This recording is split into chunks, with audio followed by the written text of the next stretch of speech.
Hey there friends, ever wonder how global weather patterns might shake things up in your own backyard? Today we're diving into how La Niña winters could affect our gardens here in Zone 6B in the United States.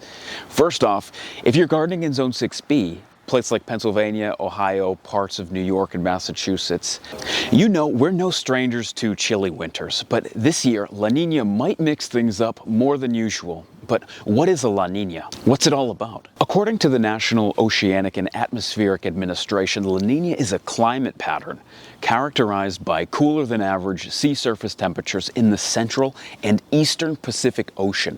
In simpler terms, it's a natural phenomenon that can influence weather across the globe, including right here at home.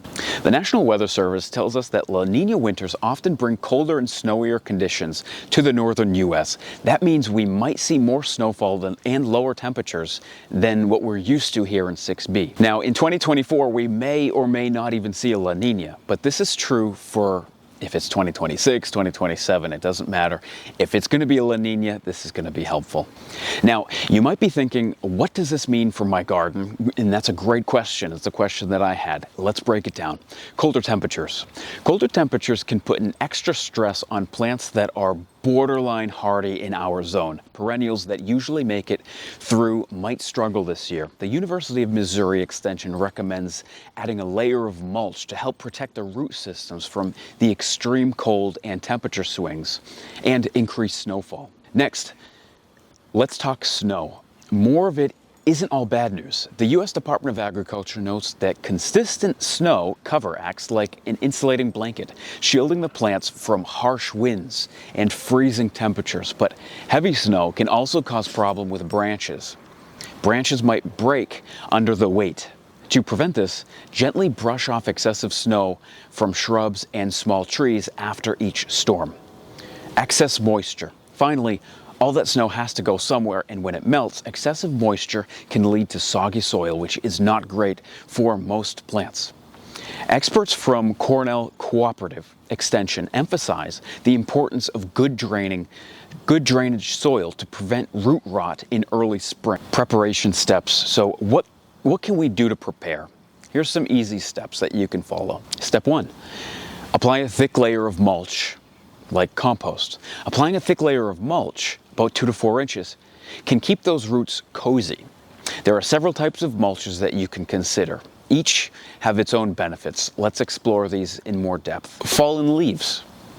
One of the most accessible mulches in our area, and it's right in your own backyard most likely, fallen leaves. According to the University of Vermont Extension, shredding leaves make an excellent organic mulch, providing insulation and slowly releasing its nutrient contents as they decompose. It's an eco-friendly way to utilize what nature has already provided, free of cost. Compost. Compost is not only a protective layer, but it also enriches the soil in the best way. Cornell Cooperative Extension quotes, "Applying compost as mulch improves soil structure, promotes healthy root development, and increases microbial activity. It's like giving your garden a nutrient-packed blanket." Straw. Straw is another effective mulch if it's available to you, especially for vegetable gardens. The Ohio State University Extension states that straw is lightweight, easy to spread, and offers good insulation against temperature fluctuations. Just be sure that it's clean straw to avoid introducing weed seeds. Wood chips and bark.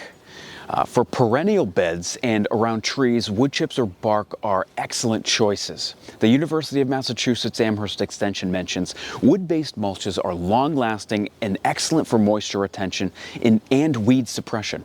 They also add a tidy, aesthetic look to your garden. Pine needles. Before we go into pine needles, be careful not to use wood chips on your vegetable garden. They make the soil acidic and nearly impossible to grow things in a direct compost of mulch, even if that wooden mulch is aged slightly. It's fine for the walkways, but not for your vegetables.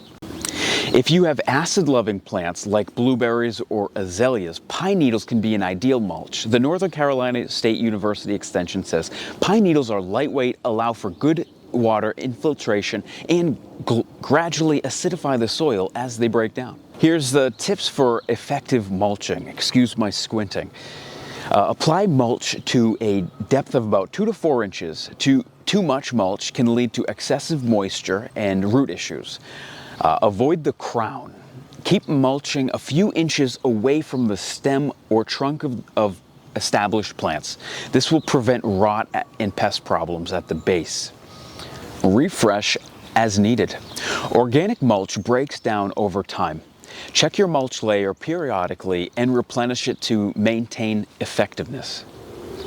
Dr. Linda Chalker-Scott from Washington State University advises mulching is one of the simplest and most beneficial practices that you can adopt in your garden. It conserves soil moisture, moderates soil temperatures, and reduces weed growth.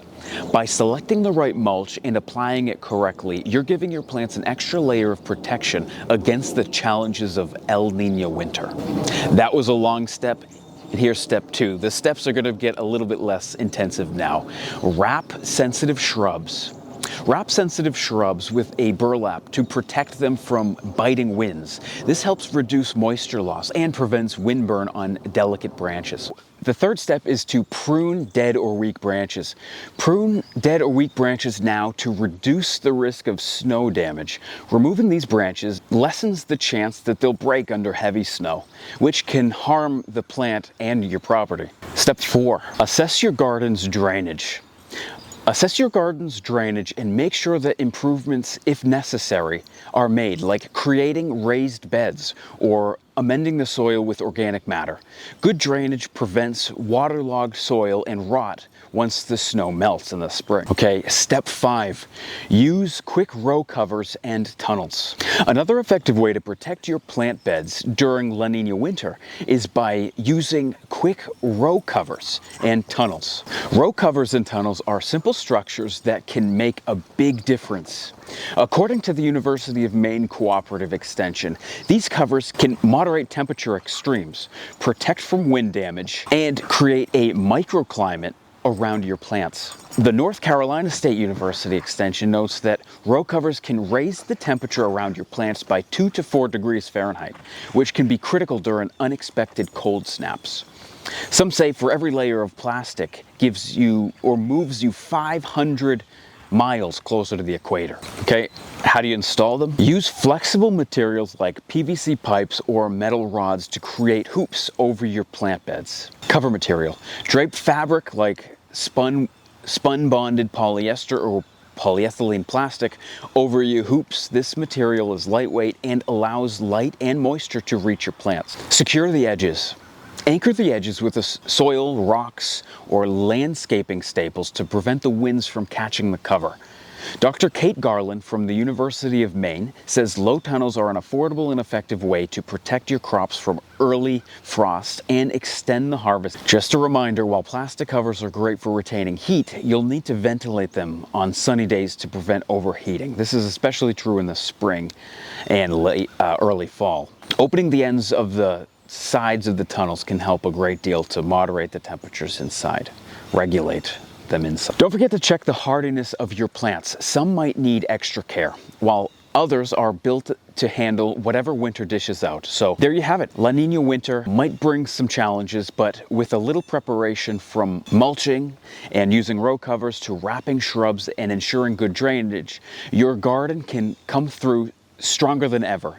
And as the old saying goes, an ounce of prevention is worth a pound of cure. Stay protective and you'll set your garden up for success come spring.